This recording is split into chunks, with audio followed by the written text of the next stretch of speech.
Assalamu alaikum wa rahmatullahi wa barakatuh. Paix sur ceux qui suivent les guidés. Paix et bénédiction sur le prophète sallallahu alayhi wa sallam, sur ses compagnons, ses amis, sa famille, ainsi que sur tous ceux qui le suivront de bonne foi jusqu'au jour du jugement. Voilà, aujourd'hui, pour être un peu plus dans des choses légères, varier les plaisirs entre guillemets, je voudrais vous donner des conseils d'un frère un peu âgé, parce que comme vous le savez, j'approche d'un demi-siècle. J'en ai vu de toutes les couleurs, comme on dit. Et j'aimerais, comme toujours, même si ça ne profite qu'à une personne, c'est déjà bien, j'aimerais vous faire gagner du temps.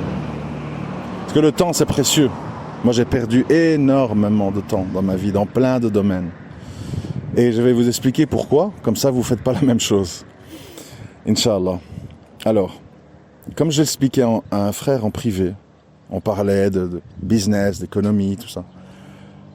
La première chose, avant tout, qu'il faut mettre en place, c'est ce que moi j'appelle la paix de l'esprit. C'est-à-dire que tu dois te mettre dans une situation, et chacun est différent, tu vois. Tu dois te mettre dans une situation où tu vas pouvoir avoir une certaine lucidité et stabilité mentale. Il y a des gens, quand ils sont célibataires, ils sont instables, ils sont fragiles.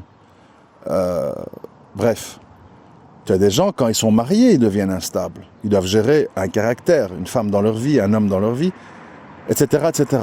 Et puis la liste continue. Les enfants, tu as des gens qui ne sont pas faits pour avoir des enfants. Tu as des gens qui ne sont pas faits, mais qui font l'effort. Mais c'est dur.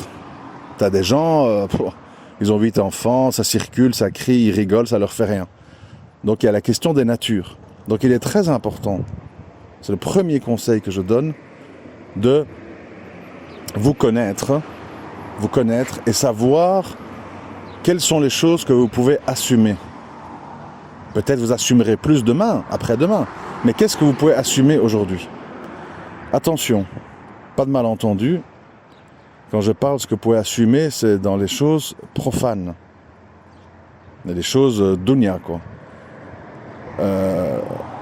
Vous devez comprendre, en tant que musulman, si vous êtes des musulmans qui écoutent, parce qu'il y a des non-musulmans, donc je parle pour tout le monde, vous devez savoir que, par contre, dans le domaine de la religion, comme on parle du paradis et de l'enfer éternel, vous devez vous fixer des bases non négociables, avec vous-même. Parce que, sans ça, tout le reste, ça sera construit sur du sable. Tout sera difficile et tout sera compliqué. Ces bases-là, c'est quoi?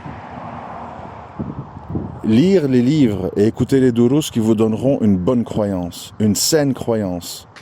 Saine croyance, c'est quoi? Tawhid, des aveux du tarot des mouchriquines, qui est résumé dans la Shahada. C'est-à-dire bien avoir à l'esprit le concept de Dieu unifié, unique, et le désaveu, l'éloignement, le rejet de tout ce qui a trait à l'association et aux créatures qui vont dans ce sens, puisqu'ils alimentent ça.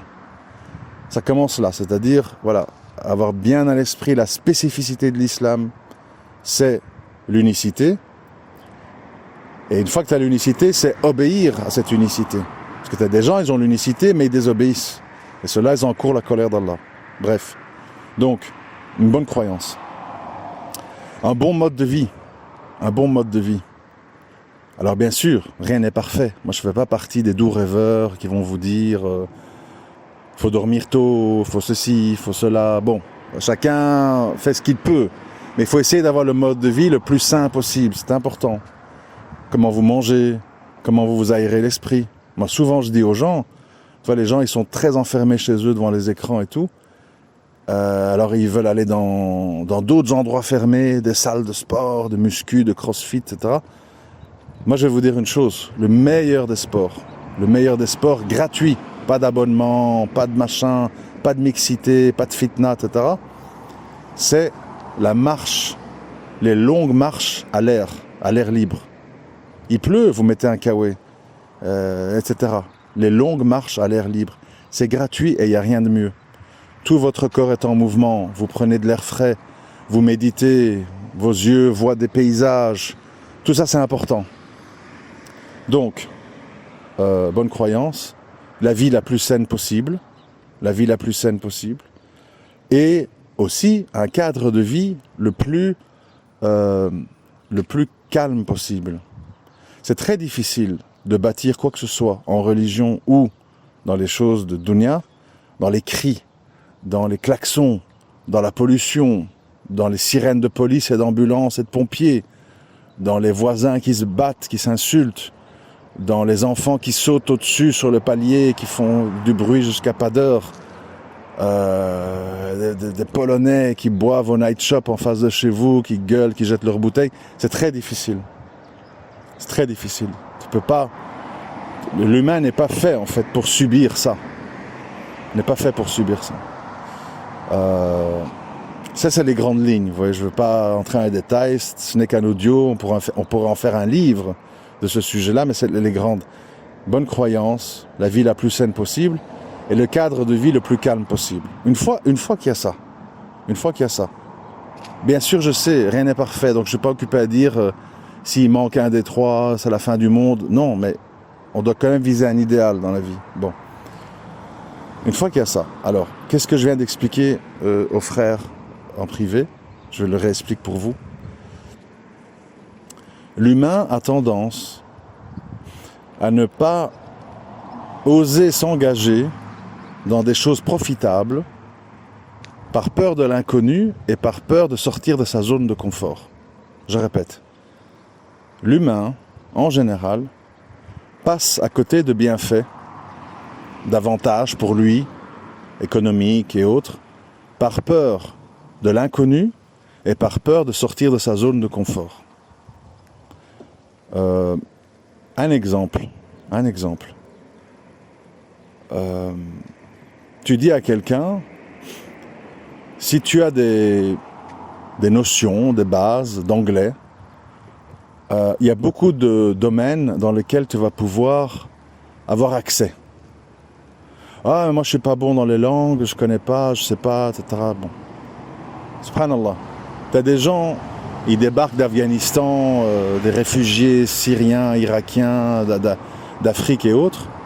Ils apprennent le danois, ils apprennent le suédois, ils apprennent le finlandais. Enfin, voilà, il faut à un moment donné, tu vois, il faut se raisonner, quoi. Il faut se raisonner. C'est-à-dire qu'à un moment donné, voilà, il faut dire, il y a d'autres êtres humains qui ont été capables de le faire. Pourquoi moi je ne pourrais pas? Mais pour ça, il faut être dans le cadre de vie que j'ai expliqué, pour pouvoir se structurer. Et à ce moment-là, aujourd'hui, surtout dans le monde d'aujourd'hui, moi quand j'étais jeune, j'ai eu comment des notions d'anglais, mais il y a eu l'école, oui, puis il y a eu 2 stages de langue en Angleterre, j'ai quand même dû passer 2 fois 2 semaines en Angleterre, voilà, ça avait un certain coût. Puis, la vie a fait que j'ai vécu 1 an aux États-Unis, que je voyais beaucoup de films en anglais, etc. Bon, et puis voilà. Aujourd'hui, vous avez toutes sortes de tutos, de choses sur YouTube qui n'existaient pas à mon époque, qui facilitent beaucoup les choses. Mais de nouveau, c'est une question d'investissement personnel. Est-ce qu'on veut s'investir ou on veut rester dans sa zone de confort? Et donc, moi, je ne vais pas entrer dans les détails de tout ce qui peut être fait, etc.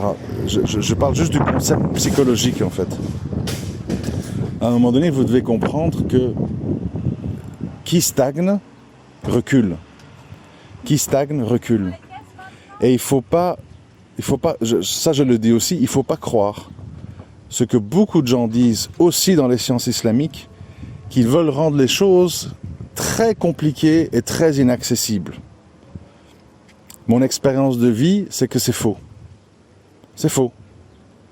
Par exemple, j'expliquais aux frères, et je le pense sincèrement, tous ceux qui vous disent formation, trading, ça dure 6 mois, intensif sur Zoom, 2400 €, je sais pas quoi, c'est toute de la fumisterie en fait. Parce que pour tous ces gens qui vendent des modules, des machins, c'est intéressant de rendre des choses compliquées, vous voyez. C'est intéressant. Ça permet de contrôler les gens. Et après, on va vous rajouter des trucs. Ah oui, mais alors il y a ça, et puis il y a ça, et puis il y a ça. Et comme ça, on vous tient et vous devez tout le temps investir, investir, investir. Alors le problème, c'est pas investir. Bon, parce que c'est vrai que finalement, tout travail mérite salaire, etc., etc. Moi, ce qui me dérange, c'est que, même en religion, c'est que je constate quand même que certaines choses, les grandes lignes, les grandes bases de tout, ce sont des choses qui prennent pas tellement de temps à apprendre. Après, comme je l'expliquais aux frères, comme dans la construction d'une maison, il y a le gros œuvre et puis il y a les finitions. Mais c'est les finitions qui prennent du temps, pas le gros œuvre. Mais le gros œuvre, les gros œuvres, ils peuvent être faits dans des temps très courts. Par exemple, je lui disais, celui qui s'assoit avec une personne qui sait bien expliquer et que lui-même a un quotient intellectuel normal, et celui qui s'assoit un week-end entier, ça veut dire on est de 8-9 heures du matin jusqu'à 8-9 heures du soir, on s'interrompt pour les prières et pour manger, et qui écoute, et qui regarde l'écran, et qui fait vraiment l'effort, parce qu'il veut comprendre, eh ben moi je suis convaincu qu'en un week-end, quelqu'un il peut comprendre les grosses lignes les plus importantes, les plus nécessaires du trading par exemple. C'est pas des histoires de 6 mois, je sais pas quoi, c'est totalement faux. C'est totalement faux. Comme je disais, si vous achetez en français 10-15 ouvrages essentiels en islam, vous connaîtrez plus sur votre religion que la plupart des gens qui vous entourent à la mosquée. C'est une réalité. Parce que la plupart des gens reproduisent un modèle hérité de leurs parents ou leur pays et n'ont jamais ouvert un livre. Il faut le savoir. Je me moque pas, je rabaisse pas. C'est un fait. C'est factuel. Donc vous devez vous dire que même si cet apprentissage vous le faites en français, et tout le monde sait que c'est mieux en arabe, vous aurez déjà un niveau hors de la normale. On me croit pas, bon, c'est pas grave, je le répète souvent. Il faut aussi savoir, idem en matière de religion, que les notions de base et les plus importantes sont des notions extrêmement simples à comprendre, mais que des gens vont rendre extrêmement compliquées. Pourquoi ? Pour vous dire, oh là là, c'est compliqué, attends, shirk majeur, shirk mineur, et trucs, oui mais ça dépend de machin, oui mais trucs, tu vois. À la fin, t'as la tête qui tourne et tu dis, bon, on peut passer à un autre sujet, là, on va parler mariage. Ah, c'est parce que les gens, ils compliquent exprès. Au lieu de donner des exemples clairs, quand tu vois qu'est-ce qui s'est passé avec la famille de Nuh, alayhi salam, qu'est-ce qui s'est passé avec la femme de Lot, alayhi salam, qu'est-ce qui s'est passé avec Jonas, alayhi salam, qu'est-ce qui s'est passé avec tous les événements de la vie de ces messagers, tu vas apprendre beaucoup de choses sur plein de concepts qui semblent compliqués. Parfois les histoires, c'est plus explicite que des arguments techniques. Parce que les histoires, ça te met en situation, tu arrives à t'imaginer la scène. Donc, pour revenir au sujet, pour pas me partir sur autre chose,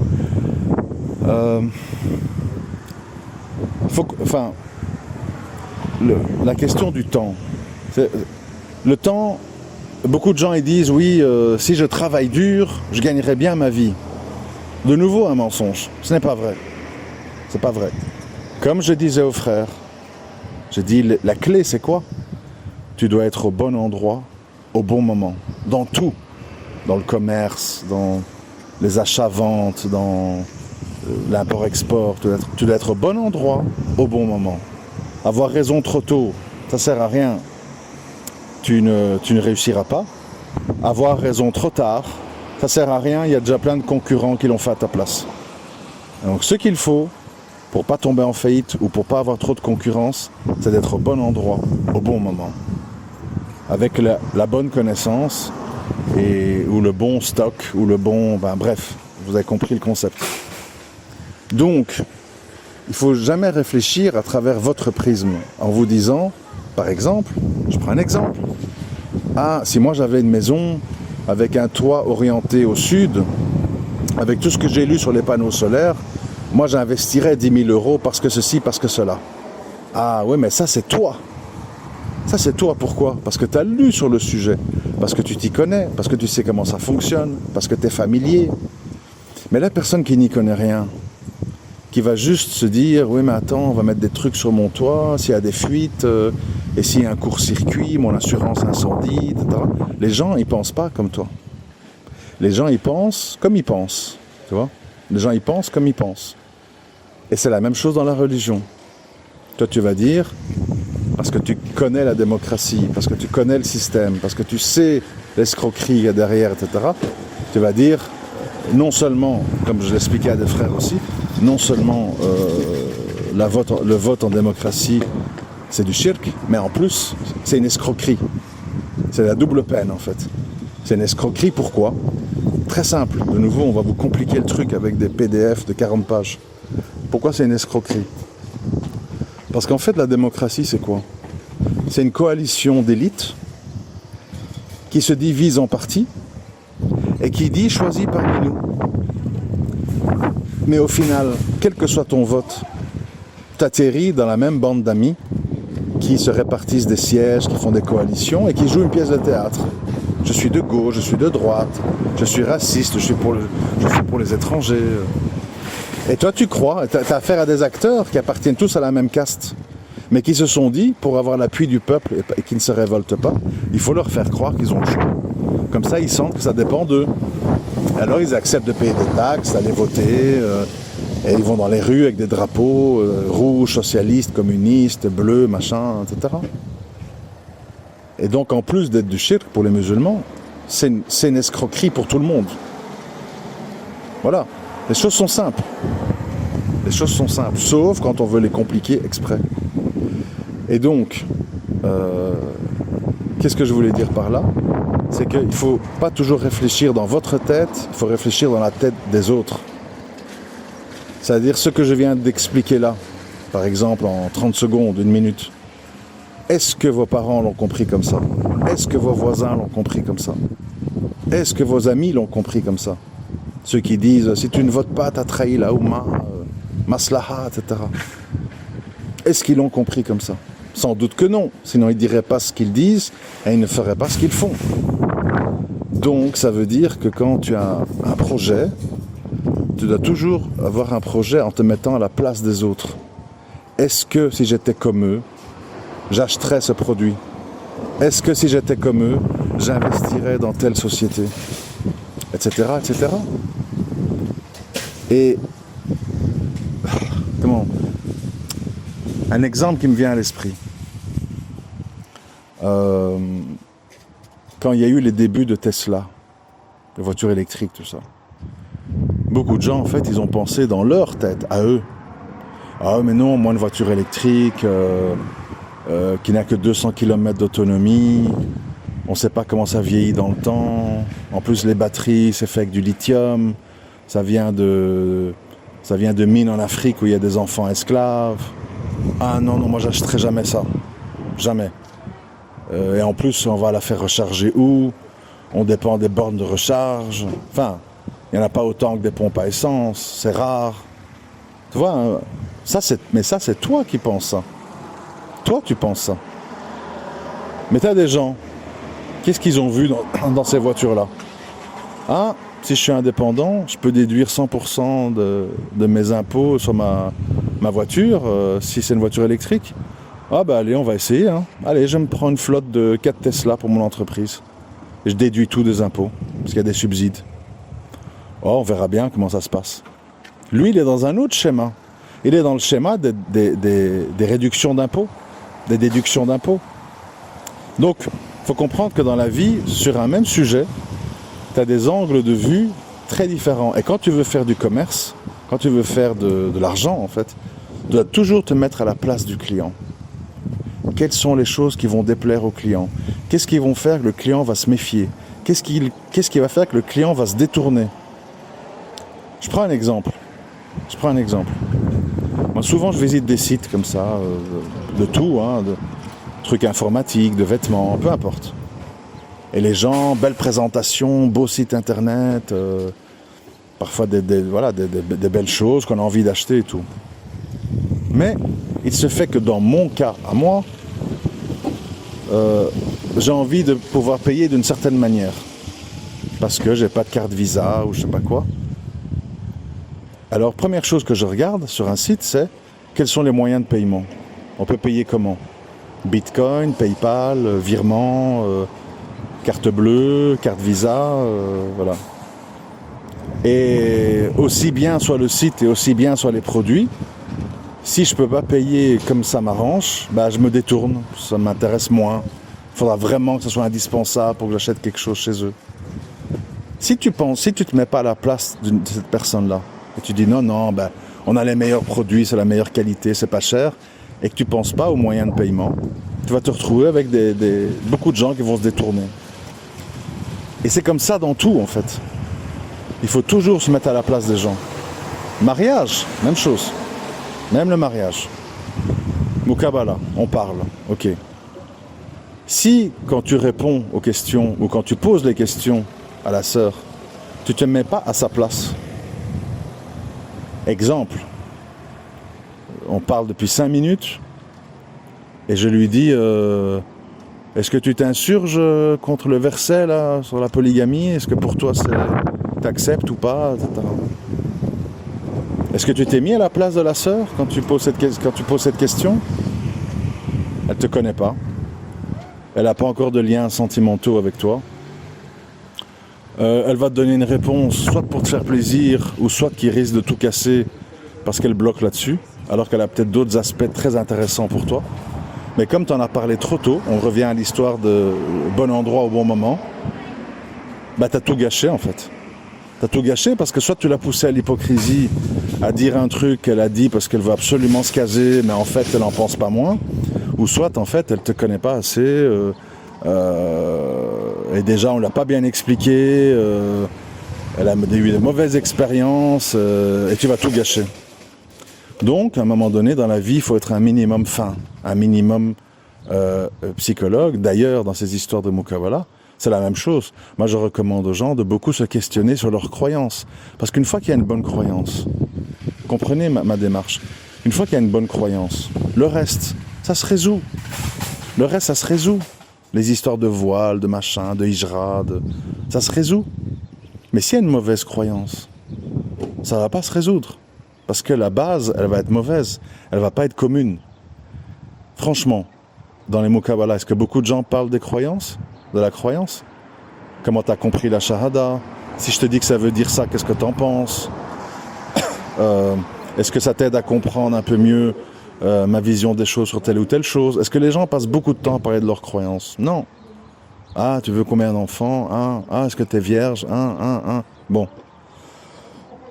Puis on s'étonne qu'on se retrouve embarqué dans un truc où je dis blanc, tu dis noir.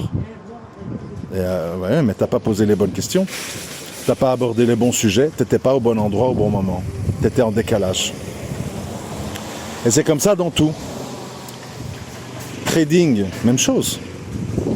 On va te dire, telle action, elle est pas chère. 50 cents l'action, c'est pas cher. Il y a 6 mois, elle était à $10, elle est à 50 cents, c'est pas cher. C'est pas cher. À 40 cents, ça sera comment? Encore moins cher. Et à 30 cents, et à 20 cents, et à 10 cents, et à 5 cents. Et après 5 cents, il y aura la faillite. Donc dire qu'une société n'est pas chère, ça ne veut rien dire en fait. Ça veut strictement rien dire. D'abord parce que tu ne sais pas combien d'actions sont en circulation. Une société qui a 10 000 actions en circulation, c'est pas comme une qui en a 10 milliards. Ça veut dire que toute l'entreprise est divisée en plus petits morceaux. C'est des notions de base. Combien d'actions circulent sur de telles sociétés? Tesla, c'est 1 milliard. Ok. Donc il y a 1 milliard de morceaux de Tesla qui circulent. Et les gens payent un prix pour ça. Et telle autre société, il y a 250 000 actions. 40 fois moins. Ok. Donc ça veut dire que l'entreprise est découpée en 40 morceaux plus gros, chacun. Donc c'est normal que c'est pas la même valeur. Tu peux avoir une société qui est très chère à 1 dollar et une qui n'est pas chère à 100 dollars. Pourquoi? Parce qu'il n'y a pas le même nombre d'actions qui circulent. Donc voilà, déjà, ça dépend. Et donc quand on dit pas cher, ça ne veut rien dire. Parce que combien d'actions sont en circulation? Dans quel état est la société? C'est quoi ses projets? C'est quoi les produits qu'elle va lancer? C'est quoi ses dettes? C'est qui son directeur? Qui sont les grands fonds de pension qui ont investi et qui donc sont des actionnaires solides et stables, etc., etc. Et si tu vas juste acheter parce que c'est pas cher,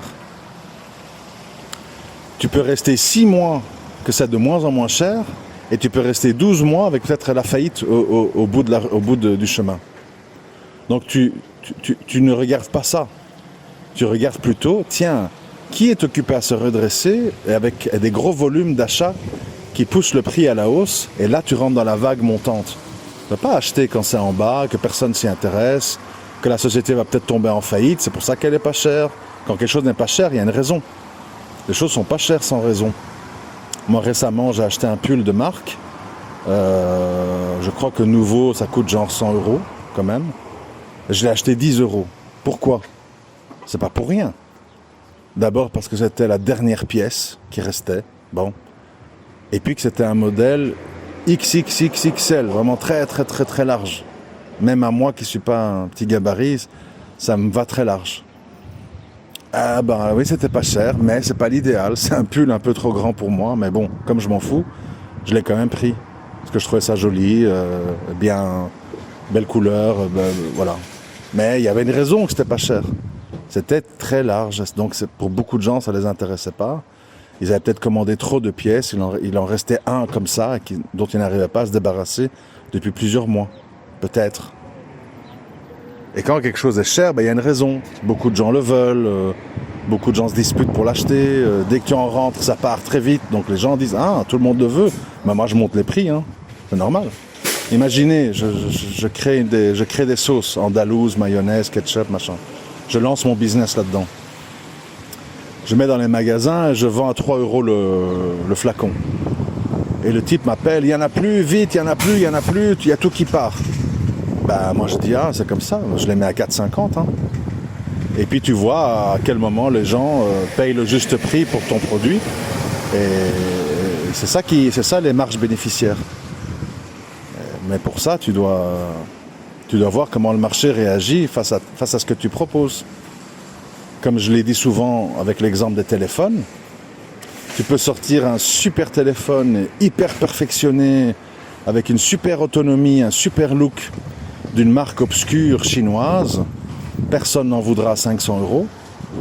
Et tu sors un iPhone moins performant, moins bon, mais plus connu, et les gens sortent 1400 €. Pourquoi? Parce que c'est les gens. Les gens choisissent pourquoi ils payent. Et ceux qui ne veulent pas, ils ne payent pas, ils n'en veulent pas.